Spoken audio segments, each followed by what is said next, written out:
सरकार जो आरएसएस और बीजेपी की ये सरकार है वो वकीलों के गले से बैंड उतार के पट्टा पहनाने की चेष्टा कर रही है। संशोधन बिल वापस लेना पड़ेगा, बल्कि एडवोकेट्स प्रोटेक्शन एक्ट भी लाना पड़ेगा, तब तक ये आंदोलन चलेगा। तो सेंट्रल गवर्नमेंट की ये जरूरत कैसे हुई कि वो हमारे ऊपर आदेश, निर्धारण, निर्देशन, वो कोई सेंट्रल गवर्नमेंट का वकील होता है क्या? वो भी तो हमारे ही भाई होते हैं। ये समाज हित में नया होकर समाज के खिलाफ इन्होंने कानून लाने का काम किया है। तो हम आपकी आवाज बुलंद करते हैं। आज हमारी आवाज को दबाने की कोशिश करी गई है। वकील डेली सुबह आता है, डेली कुआं खोदता है, पानी पीता है, घर जाता है। मैं ब्यूटी गिरी और आप देख रहे हैं न्यूज वॉच भारत। इस वक्त 30 हजारी कोर्ट में मौजूद है। भूख हड़ताल यहाँ पर चल रहा है। अधिवक्ता सभी हड़ताल पर बैठे हैं। सुबह में चक्का जाम भी किया गया था सड़कों पर उतरकर, और मांगे साफ है कि आने वाली जो अमेंडमेंट बिल है उसे ये स्वीकार नहीं करेंगे। उसे वकीलों का गला घोटने का नाम दिया गया। इससे अधिवक्ताओं में आपसी मतभेद पैदा होगी और जो जुडिशरी सिस्टम है उसे गुलाम करने का जो काम किया जाएगा,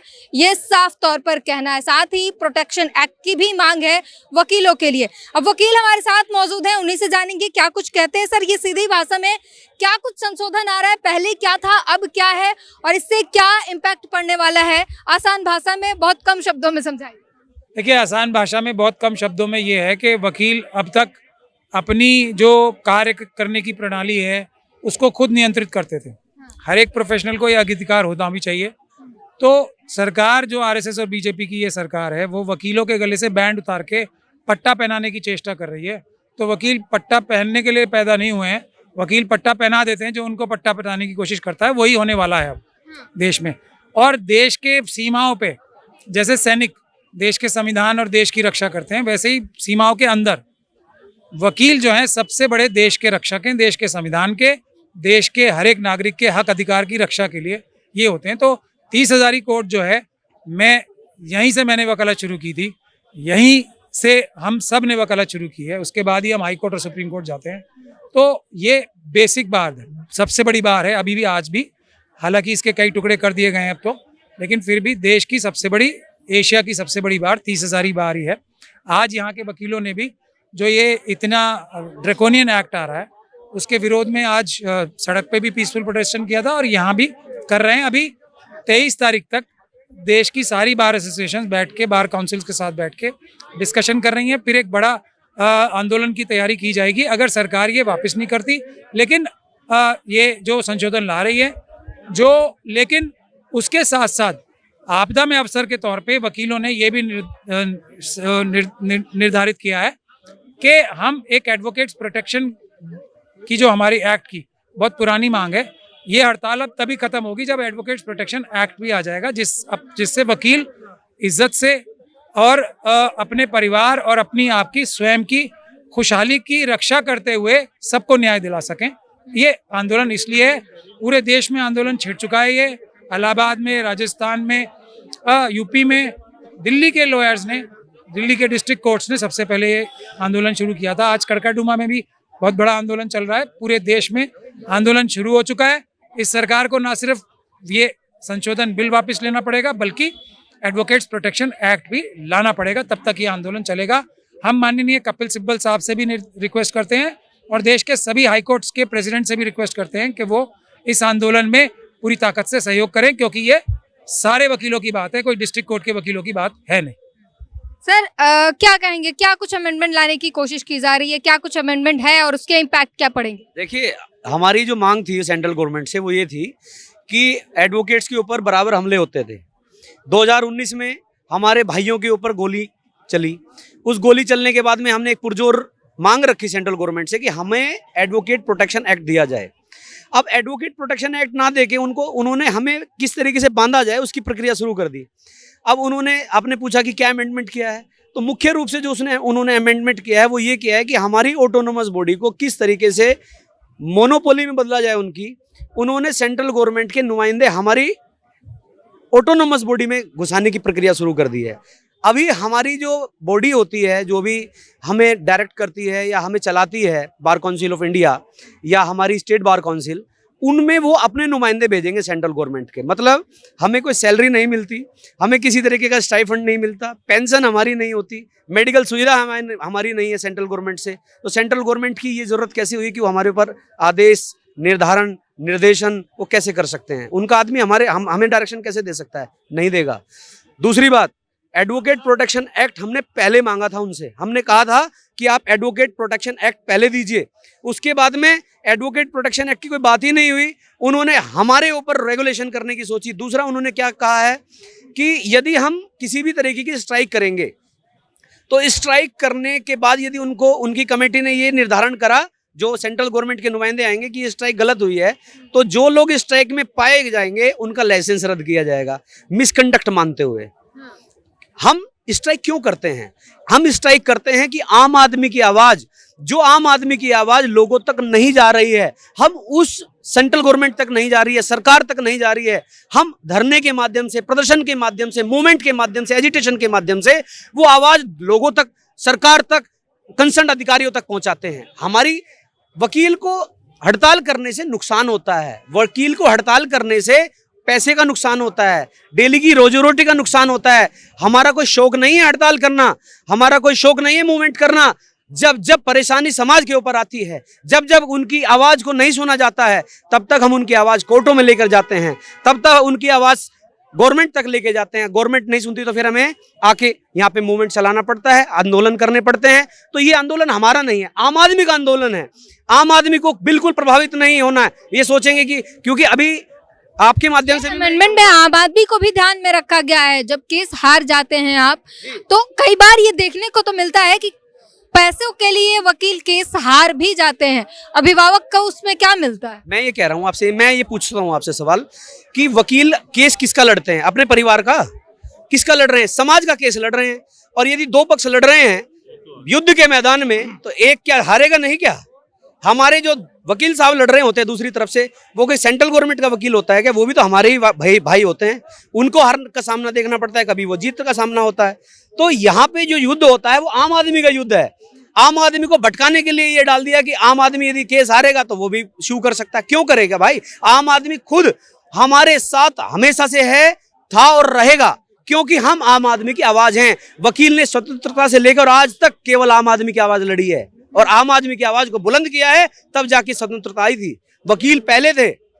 यहाँ पे वकील स्वतः कोई अपने लिए कोई काम नहीं करते, लोगों के लिए काम करने का काम हम करते हैं, लोगों को रिप्रेजेंट करने का काम हम करते हैं, अपने मुकदमे ना करके उनके मुकदमे लड़ने का काम हम करते हैं। तो यहाँ पे हमारा इंडिविजुअल कोई फायदा नहीं है, ना स्ट्राइक में है, ना इस कानून के अंदर इसको विरोध करने पे। सबका फायदा जुड़ा हुआ है। ये समाज हित में न होके समाज के खिलाफ इन्होंने कानून लाने का काम किया है। चलिए, तो ये भी समझा, फाइन के भी जो है आप लोगों पर केस हार जाने पर फाइन भी लगाए जाएंगे और उसके साथ साथ कुछ विदेशी फॉर्म्स भी आ रहे। समझाइए जरा क्या है और इसका इम्पैक्ट क्या पड़ेगा? पॉइंट मैम इसके अंदर 3 चीज है। मैं जो 3 चीज में बहुत संक्षिप्त में कवर करूंगा। पहला, कभी हमारी तरफ से इस तरीके की किसी भी अमेंडमेंट की मांग ही नहीं थी।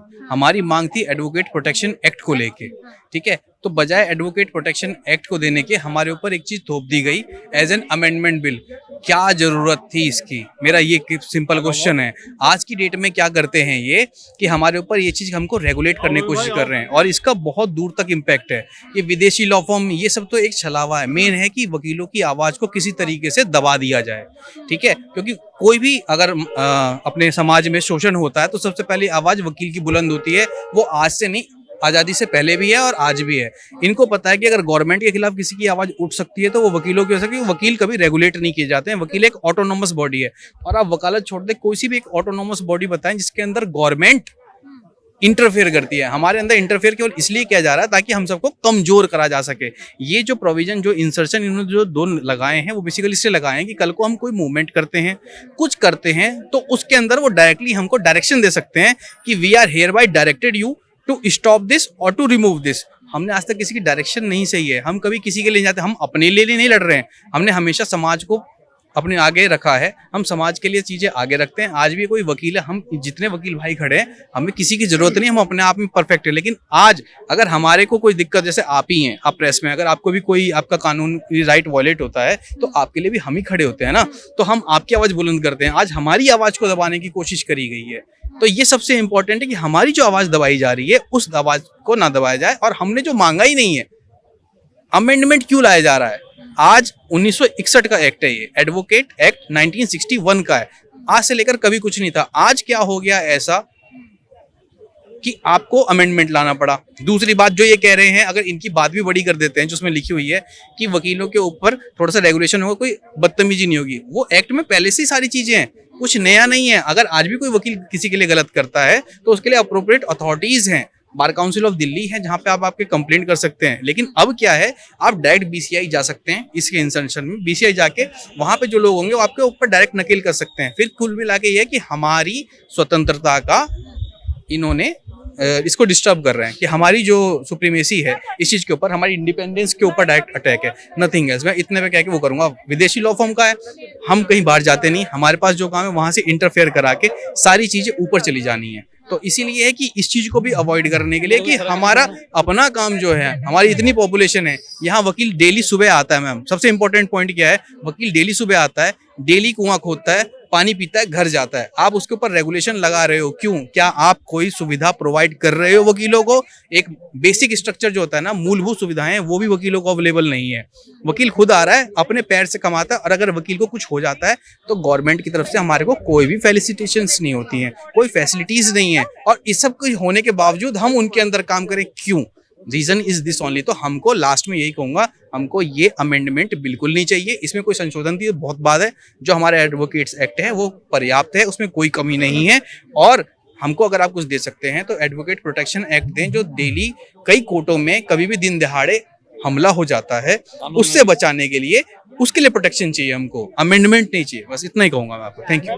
आपसे मैं सवाल सबसे, यहाँ पर जो है आमरण अनशन चल रहा है, और दर्शकों को ये बता दूं कि पूरे देश में अलग अलग राज्यों में, अलग अलग जिलों में हजारों जो वकील हैं वो सड़क पर आ चुके हैं, वो हड़ताल कर रहे हैं, अलग अलग तरीके से अपनी बातें रख रहे हैं। क्या कहेंगे, आमरण अनशन से कुछ मिलेगा? आप लोग भूख हड़ताल पर बैठे हैं, कब तक बैठे रहेंगे? मैम एक बात ये बताइए कि वकीलों के पास ले दे के एक ये पेन बचा था, हमारी पावर थी एक ये पेन, और हमारा कहना ये है, हम सभी वकीलों की तरफ से मैं ये कहना चाहूँगा कि वकील वो कलम नहीं है जो बिक जाती है दरबारों में, वकील शब्दों की दीप शिखा है अंधियारे चौबारों में, वकील वाणी का राजदूत है, सच पर मरने वाला है, डाकू को डाकू कहने की हिम्मत करने वाला है।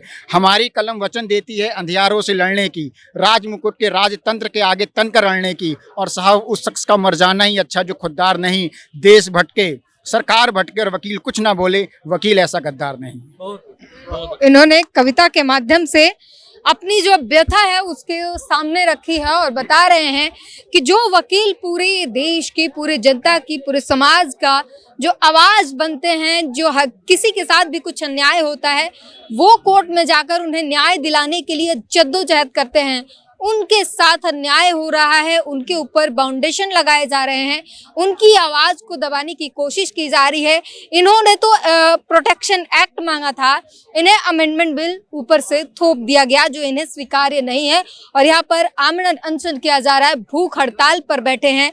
और इसी तरीके से ना सिर्फ 30 हजारी, ना सिर्फ दिल्ली, बल्कि मध्य प्रदेश, लखनऊ और छत्तीसगढ़, उत्तराखंड, कई राज्यों से ऐसी तस्वीरें आ रही है जहां पर सभी वकील जो है लगातार प्रदर्शन कर रहे हैं, और इसे ना मानने की और वापस लेने की जो है लगातार सरकार को से अपील कर रहे हैं, और अपनी अपनी बातें सामने रख रहे हैं। इस पूरी बातचीत पर अपनी प्रतिक्रिया जरूर दीजिए। कैमरामैन संतोष के साथ ड्यूटी गिरी, न्यूज वॉच भारत।